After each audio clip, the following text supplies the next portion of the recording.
Hey, I'm doing an old-fashioned video here with the you know, in my car. I like it.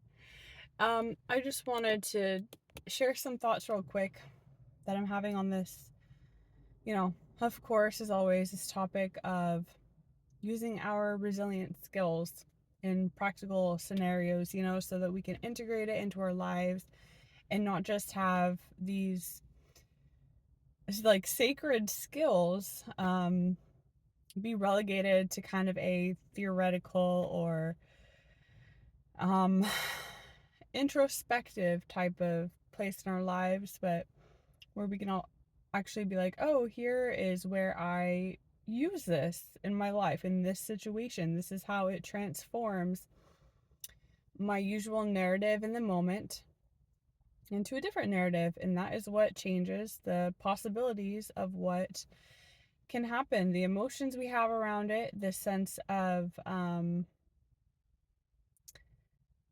like safety and reward that we have towards whatever our context is. So the context I'm talking about for me is, I went majorly out of my comfort zone yesterday to have a meeting with a colleague, someone who we made that connection to be colleagues. And who knows the exact time frame, who knows the exact way that it will play out. But you got to go into these things with the best intentions, and that you know me doing we have to do our part to meet in the middle and play the role that we have to play if the other person is compatible to also meet in the middle, you know what I mean? So um going into it with the best intentions, being completely honest with my perspectives, and that I'm experimenting, and we will see how it goes from here. So um I did notice, for me, in going out of my comfort zone, it is physically hard on me, right? I I like it's good, but it's still stress. It is such a blessing, exciting, so inspiring and magical, honestly, when we manifest things that feel authentic to us. At the same time, it's stressful because it's new. It's something that our nervous system isn't acclimated to, right? We have to, as we manifest new things, we also have to keep up with this learning process of how to manage the new body sensations we have, how to manage the tension that we have, so that we can maintain our our connection to the manifestation. So basically, we can continue playing our role in showing up and being available, being consistent. And, sometimes we can't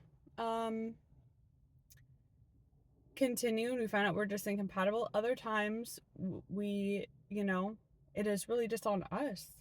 It's on us to be able to help ourselves acclimate as good as possible, to help ourselves handle that stress.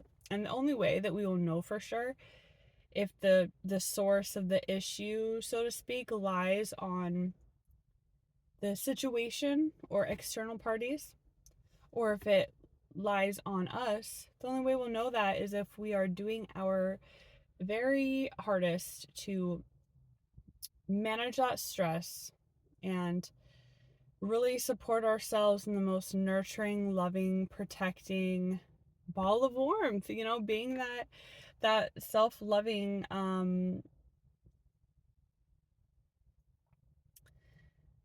that self-loving coach to ourselves. This means, you know, understanding what our nervous system can handle the day that these events occur, and also the days after, understanding what we need to do to continually build up our nervous system, our strength, our health, what stretches we need, what exercises we need. And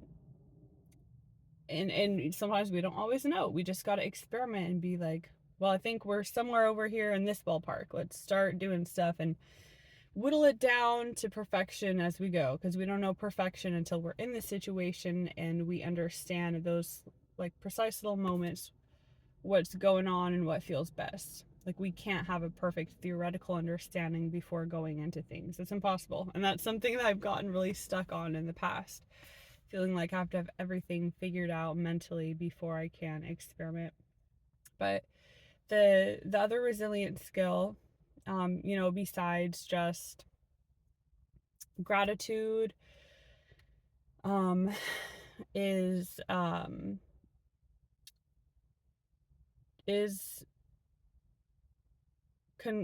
it's a part of this being a coach aspect to ourselves, really. It is affirming ourselves, being like, I am so proud of you. I'm so proud of you that you went outside of your comfort zone and you did this, and you're experimenting with the best of intentions, the best open heart you possibly can.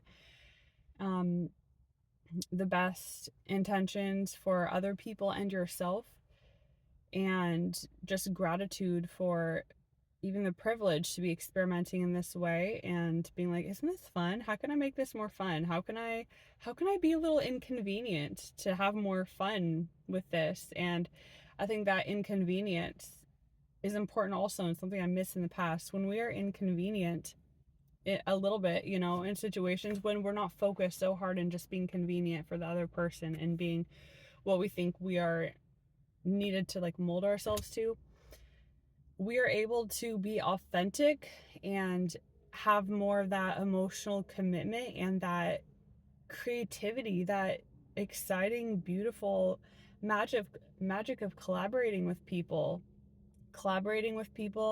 in the ways, offering what we actually think, what we actually feel, and just being like, if this person is compatible, then they'll disagree but not attack me. Like, you can disagree and we don't have to go in this way with the ideas that we put out there, but we'll at least give the opportunity to see what this person is like when they are upset or disagree, or, instead of just assuming that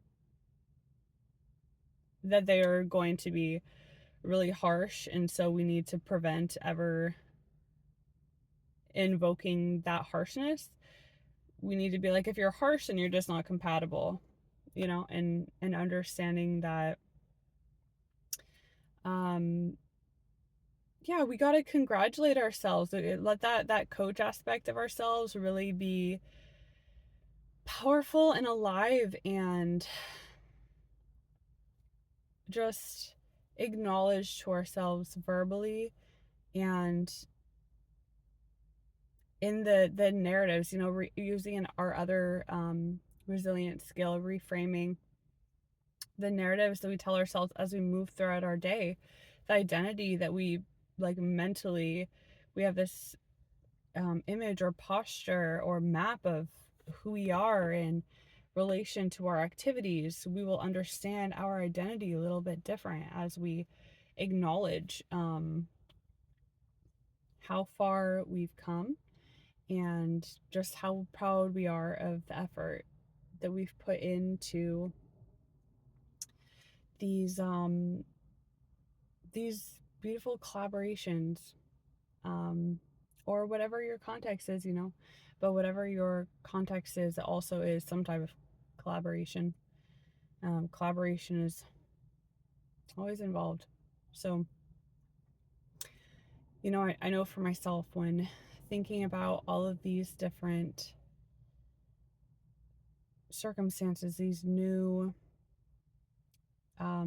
encounters, going out of the comfort zone, I can start, especially when I'm tired, when I get the physical pain in my neck, I get that physical pain, I get the stomach aches from being so tense in those situations, not mentally. Like, mentally I feel excited and happy, but physically it's still stress for my body to acclimate to and learn how to remember to breathe during these circumstances, how to relax the body.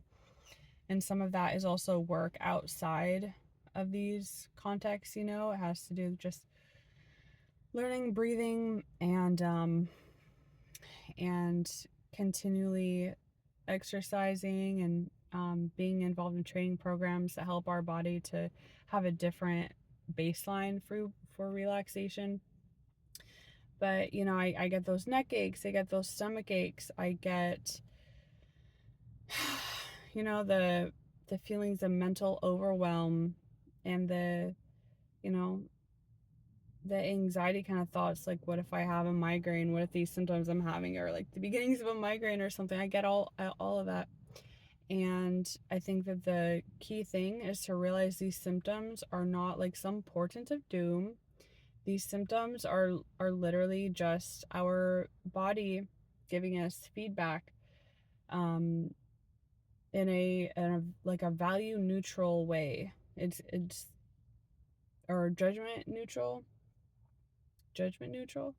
Um it's giving us feedback that, oh, you know, you can still continue in this endeavor, but maybe you got to adjust the pace or the goals that you imagine, or the ways in which you think you'll accomplish the goals. You know, you got to just adjust a little bit your preconceptions of what um what exact role you're supposed to play, and just be honest. Like we are experimenting, we are learning, we are working on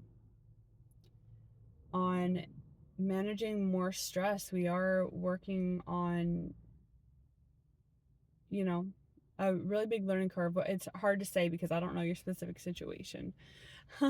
So yeah, and after we are in these encounters in which we are stretching our comfort zones, we got to do the things. We got to do the breathing, the the stretching, the telling ourselves that we are safe, we are loved, we are protected, we have gratitude.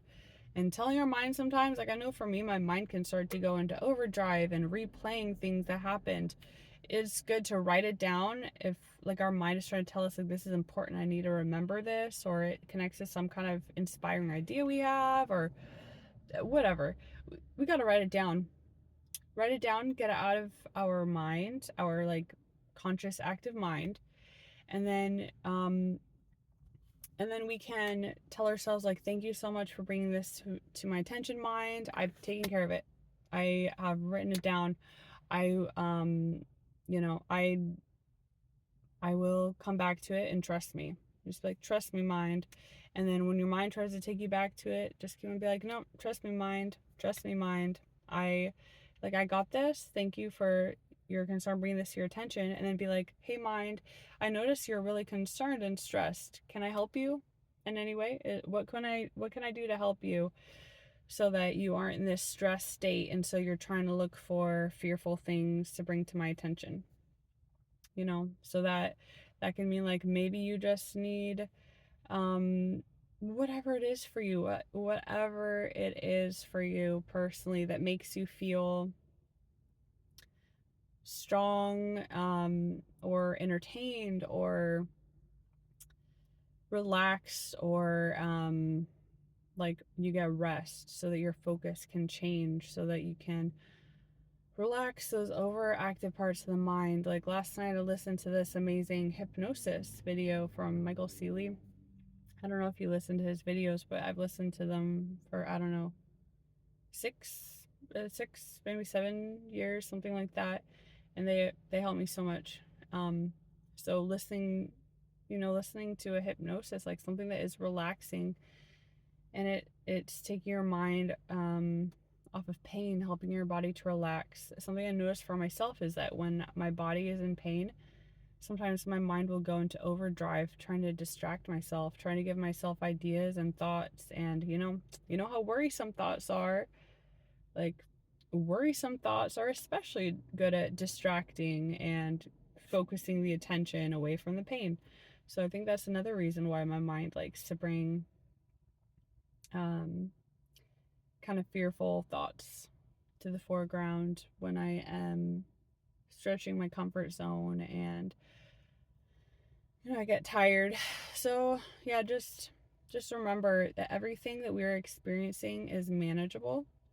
And sometimes managing it is just changing our perspective.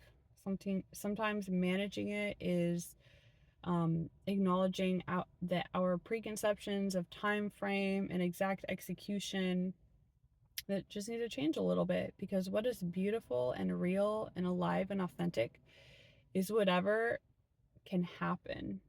Not some, like, what is sacred is not, I mean, it's important too, right? To have long-term ideals, to have this perfection, this vision of perfection, this ideal image that we keep in our mind as like what we are striving for.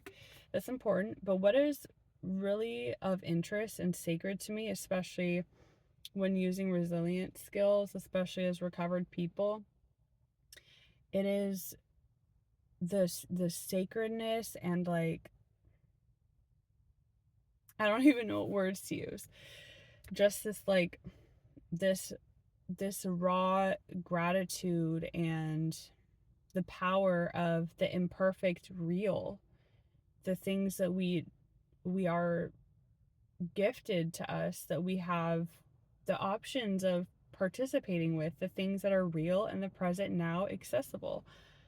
I don't know if you know the phrase, don't look a gift horse in the mouth, which, I was talking about that with my partner recently. We were like, what is that phrase? Like, and we kind of came to this conclusion that it's saying, when you are, there's always the opposite side, the opposite perspective we take, we can take, but this phrase is kind of like, when you're gifted something, like, you don't need to be scrutinizing too close and trying to make sure it's in mint condition and you have absolutely no, like, negative sensations when you look at it. Like, you accept that gift, you love that gift.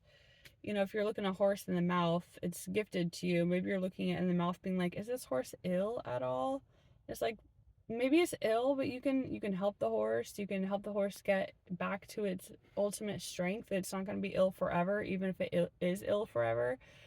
Sorry to my vegetarian friends out there. You can use the horse for meat. Like, just being like, if you're gifted something, it basically being resourceful and appreciative of all the gifts that we have, and realizing that even if something is not playing not a piece of the puzzle, or a step in the path to our direct imagined route of this ideal image, we can still gain so much benefit and beauty from the interactions we have along the way, from the opportunity, because opportunities that are gifted to us are often of that everyday type, where we are just interacting with people and it's not some huge, gigantic, obvious opportunity.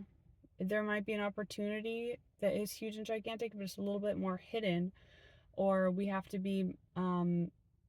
bring more of ourselves to kind of latch on to this opportunity, instead of just having it be like, oh, here it is, the golden opportunity coming right to you. You don't gotta, push yourself for it. You don't gotta overcome challenges for it. That is, I think that's kind of not realistic. And of course, the way that we use words, there are so many circumstances that can be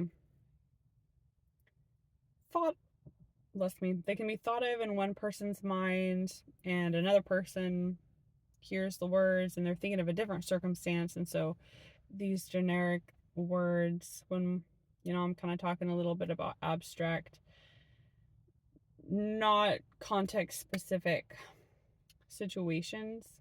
So, we have different words for different situations depending on what the goal is. and the unique context. But yeah, I just am really passionate about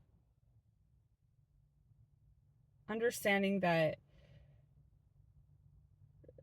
when we understand our resilience skills as our practice and it's a part of our identity, that really helps us to be like, we are equipped with the basic foundation to navigate our fear during interactions with people, to keep our mind from turning on ourselves, to keep the door open for possibilities of authentic, beautiful connection with other people.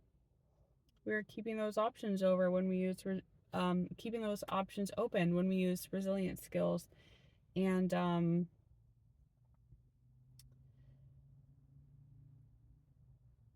it's just really beautiful and exciting. And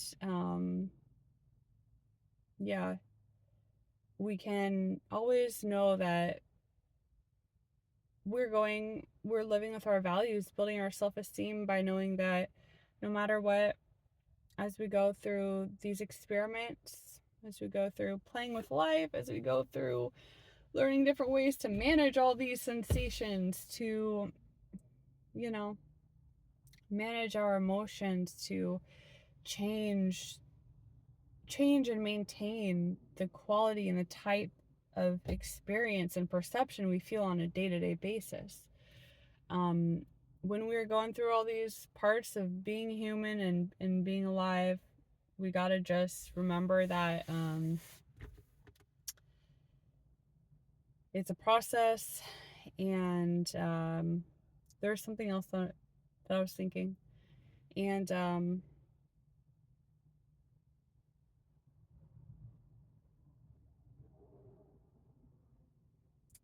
lost it. It'll come back at some point. Um, but yeah, uh, we are so strong and beautiful,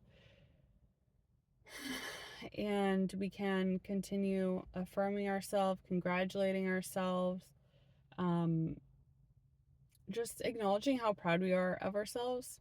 And in developing this coach aspect, we're also developing this coach aspect that we use with other people to really be that type of solid friendship that we all deserve and that is necessary in order to have trust and authentic collaboration along this journey of life. So, yeah, that's what is on my mind this morning. And I really affirm for you that you will affirm yourself, and just be like, you know, all these efforts I'm putting forward, don't replay it thinking of, you know, trying to look for the worst interpretation you can take, trying to be critical of yourself, trying to, you know, if you do replay it, just be like, I am so proud of you for taking chances, for experimenting, and I know that you have resilience skills and you are on this glorious learning process, and whatever comes, you will be able to manage it, and it will be a learning experience. And you know, and you are fulfilling the human birthright, human obligation right now to experiment and enjoy being alive, be a good person. And, you know, you gotta just affirm to yourself and stop that tradition of trying to be hypercritical and be like, just trust. If you know, if you're in situations where people are incompatible, we have to be sane sometimes and just trust that other people will let us know their concerns or qualms, or, you know, they'll do something to like pull back, pull away, change what they're open to. We just got to trust that and not put so much pressure on ourselves to manage other people's perceptions and emotions, you know. So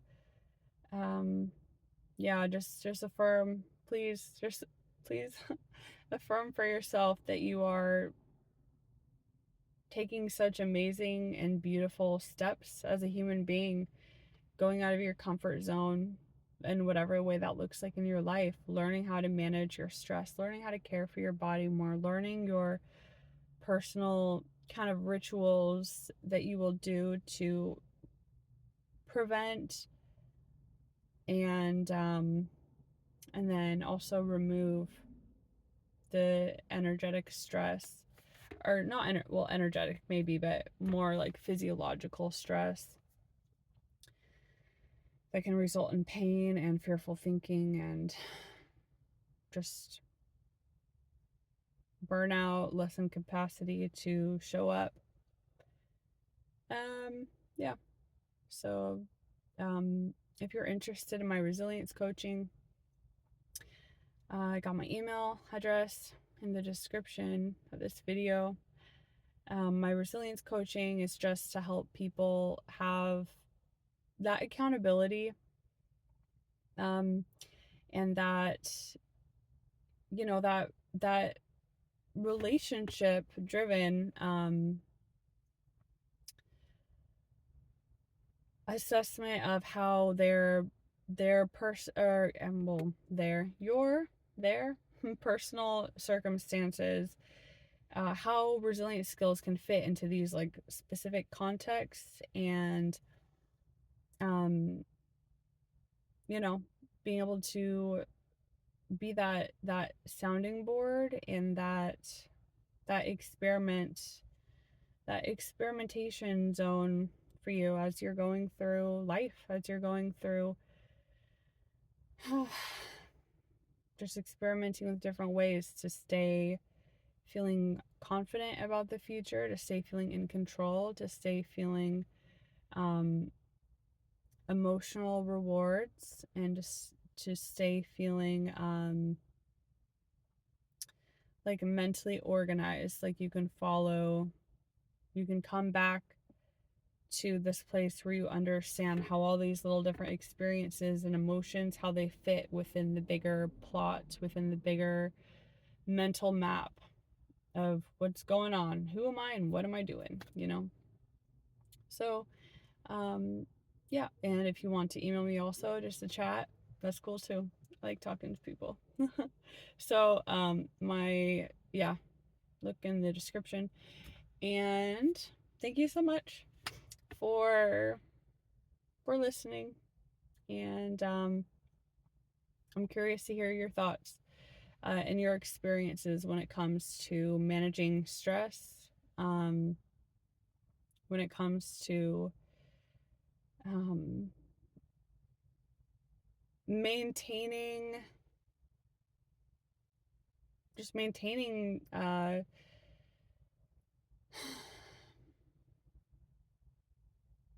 I want to say the ground, like holding space, like maintaining the ground that we are on, at least internally, that emotional ground, and